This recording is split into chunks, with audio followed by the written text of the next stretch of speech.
A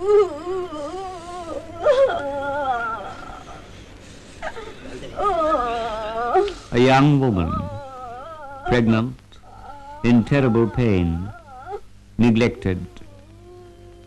Her husband and his father equally reluctant to attend to her. If one goes, the other will eat the potato, the logic of poverty. ये आलू बहुत गर्म है, मालूम होता है बचेगी नहीं। दिन भर हो गया तड़पते हुए। जाके देख तो आपने जनानी को। मुझसे अब उसकी परेशानी देखी नहीं जाती। मरना है तो मर क्यों नहीं जाती जल्दी? तू बड़ा बेदर्द है बे।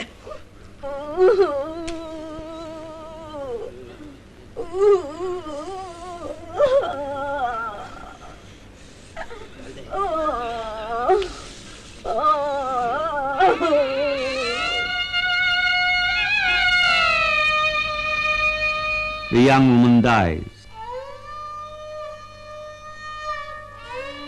Father and son go to the landowner, their immediate feudal lord. They beg for money for a shroud, for funeral expenses. अब आपकी देह होगी तो उसकी मिट्टी उठेगी सरकार। सरकार मैं और किस खेतवार पर जाऊंगा?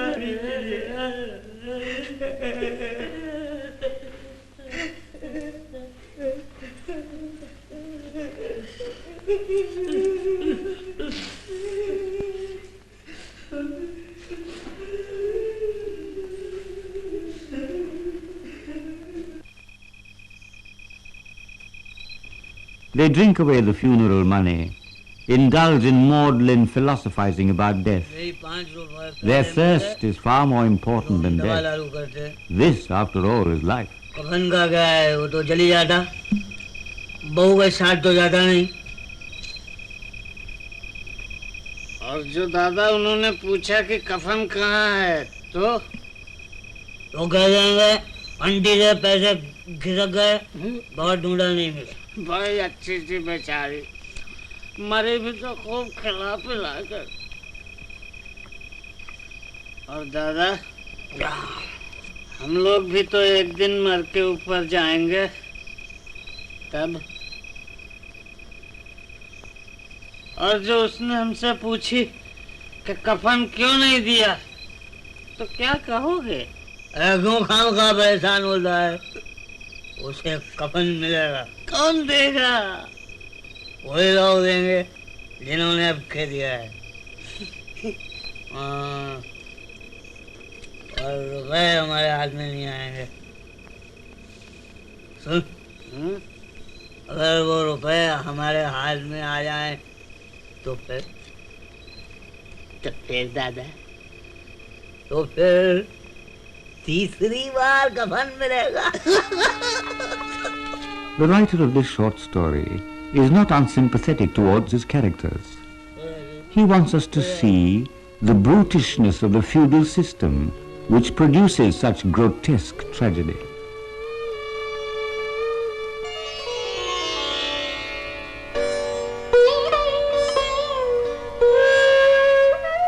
This short story, Coffin, The Shroud, was written by a man who awakened social awareness from a long sleep. He awakened dormant literary aspirations. He was a great writer. Premchand.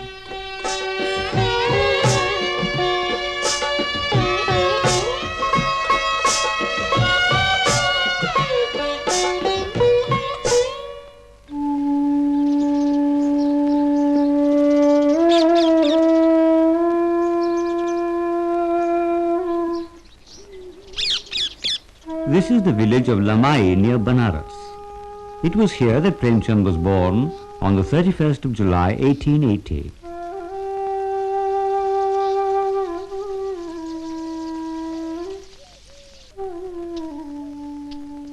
The focal point of all Premchand's writings is the village, the laughter and the turbulence beyond the peaceful facade. What makes a genius? An exceptional power of observation, an ear for dialect and surrounding sound,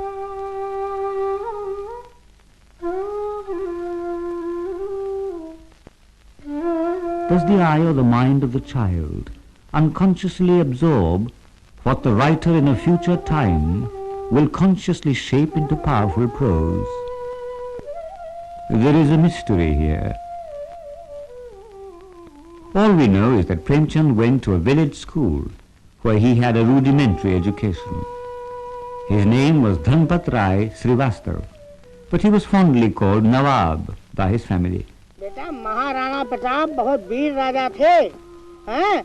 वो कंदराओं में We know from Premchand's reminiscences that the village postman, Kazaki, was a fascinating storyteller to whom he was very attached. वो मुगलों के सामने नहीं झुके बेटा, हैं? तब उन्होंने अपने मंत्री को बुला के, अपने सेनानियों को बुला के फिर हमला किया और अपना सारा देश वापस कर लिया, हैं? While he listened to accounts of war and bravery, the young boy wondered what history had to do with his village, with his people. Premchand was 8 years old when his mother died.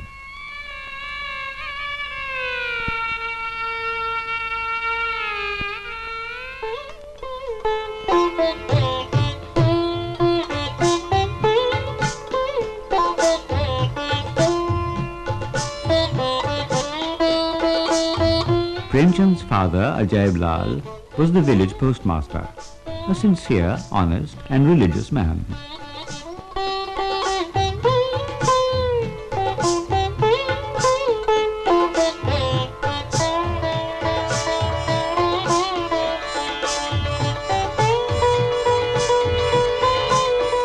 Soon after the death of his first wife, he married again.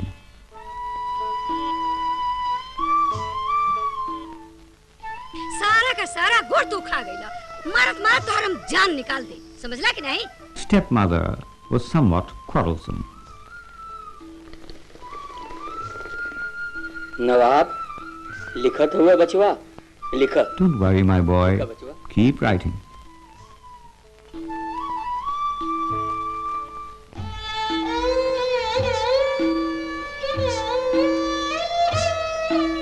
The encouragement given him by his friends led Premchand to continue writing and to hide his little writings under a pillow as though they were secret treasures. These, of course, the world was to discover much, much later.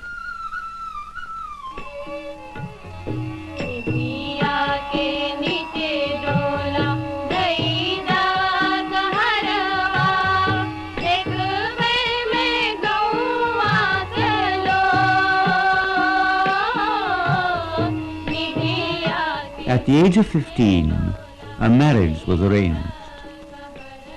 The bringing together of two young strangers can be both an adventure and a disaster. Premchand's father was deeply disturbed at the incompatibility of the young couple. सुनत हो, हम बहुत दुखी है, बहुत दुखी. हम अपने गुलाब जैसा बचवा को दूसर बियाह रचाए के सोचत है. तुहार का विचारो दुल्हन?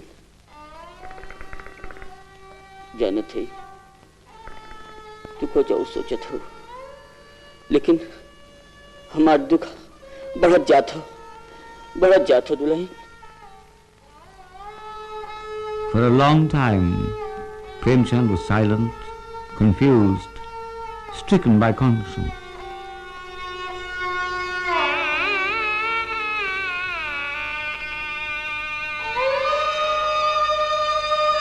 Premchand's father died.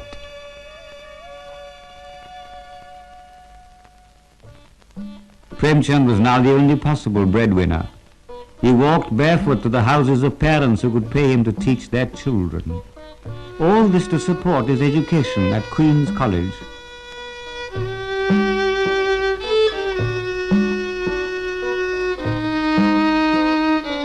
He went to Banaras. Off a narrow street, in a small room, he read the Vedas and Tolstoy, Tagore and Dickens, idealism and reality.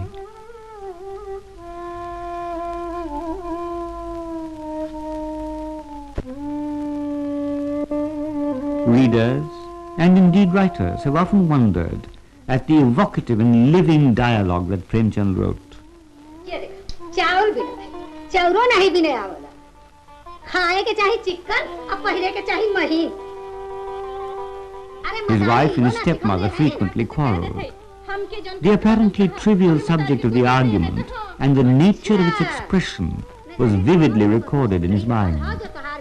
The human condition was fascinating even in its smallest aspect.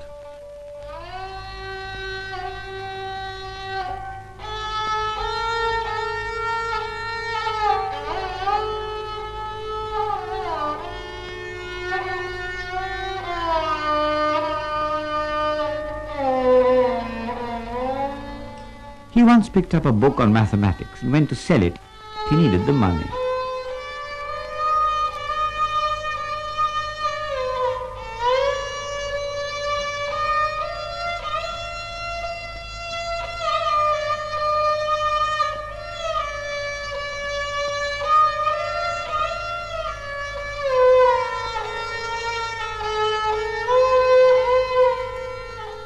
There was a kind teacher at the bookseller's shop.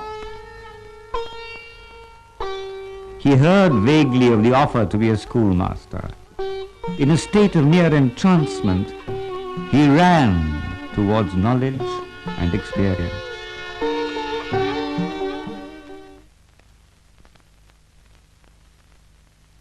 गोड़े से लंगड़ी सकल में ऐसा भद्दी हमार तो भागे है फूट गई हम तो ये सोचले है देखा कि हम अपन बेटवा के दूसर बिया करब ठीक है तो तू करवा अपने बेटवा के दूसर बिया हम उतार पिंड छोड़ दे Great tragedy can lead to catharsis. But what of daily life? Is there no tragedy in a quarrel between a mother-in-law and a daughter-in-law? Are there not social influences, traditions, which create entirely unnecessary conflicts?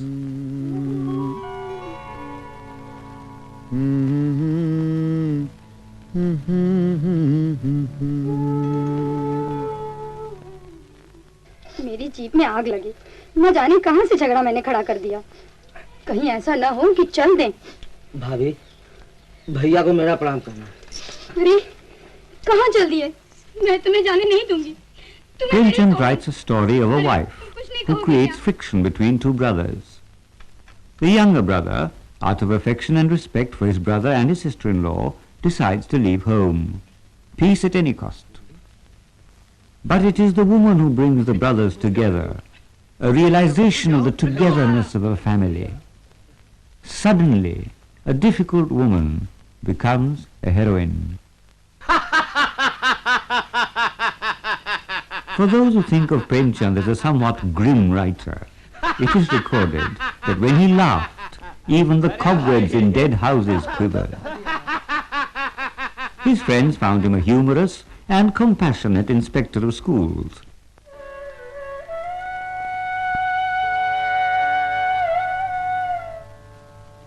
Premchand married again.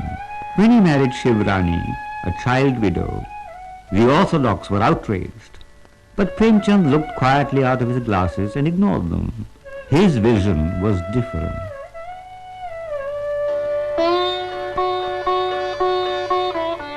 His life now became not sedate, but if possible even more active.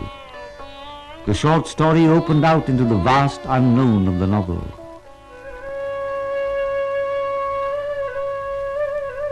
He gave up writing in the Urdu or Persian script. He wanted to reach a bigger audience and began to write in Hindi. Nawab Rai finally became Premchand.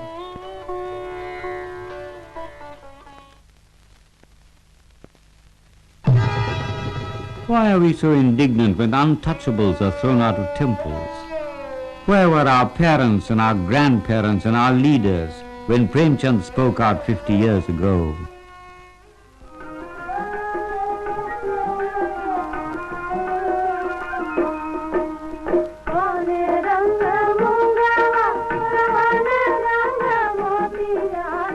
Premchand left government service and returned to Limai. The way of life seemed to be the same as in his childhood. But now he saw reality in a different way. The loss of innocence, perhaps. The price one pays for maturity.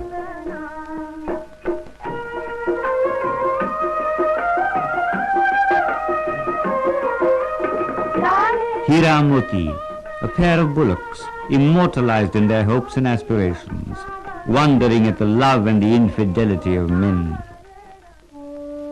And what of the women? The mothers, wives, daughters, sisters? Did the feudal system think of bonded labor as human beings?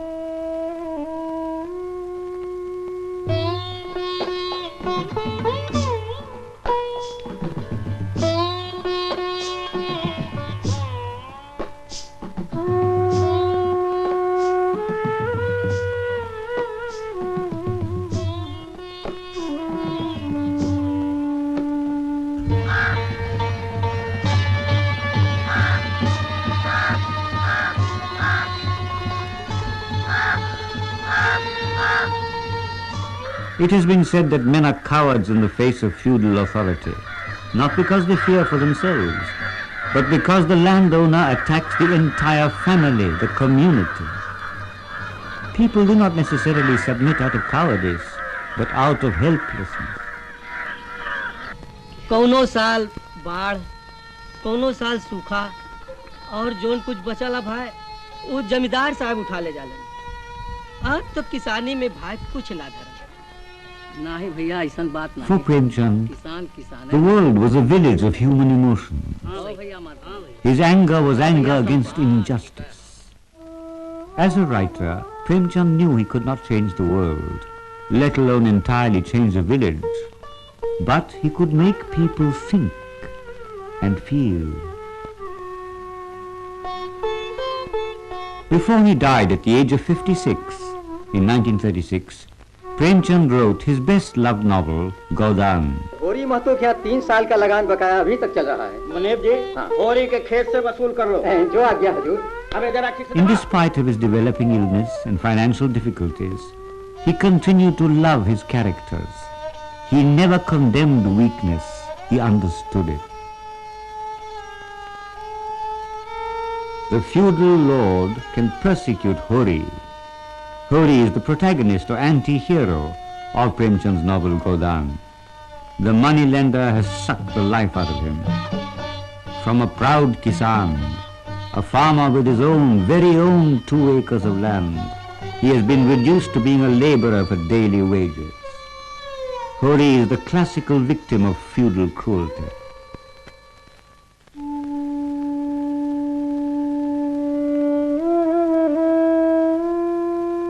Hori had promised the Brahmins a cow in return for all the rituals of death and the hereafter, Godan.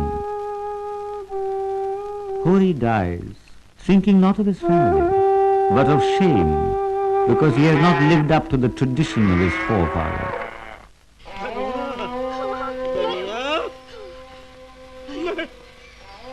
मैं मंगल के लिए गाँव नहीं खरीद सका रे। किसान से मजदूर हो गया, लेकिन गाय नहीं खरीद सका। दादाजी बोली बंधु में गोदान करा दे भौजी। अरनिया माँ तो अपना बचिया गोदान करा दे जल्दी। घर में नहीं गाय है नहीं बचिया। आज सुतरी बेचकर पीसाना पैसे ले आयो महाराज। यही इनकी गोदान है महाराज, यही इनकी गोदान। Hori's bones burn, his muscles and ligaments burn, his heart burns. Perhaps here burns the soul of Premchand.